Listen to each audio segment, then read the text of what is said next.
तुझे भगवंत आहे रे, आधी दर्शन तू घ्यावे ते, जन्म देणाऱ्या आई बापा, माणसा जाणून तू घे.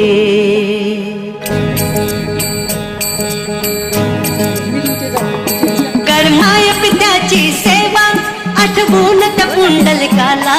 कर्माय पित्याची सेवा, आठवून त्या पुंडलिकाला. चुकवू नको रे कधी माणसा तुझ्यात आई बापाला. चुकवू नको रे कधी माणसा तुझ्यात आई बापाला.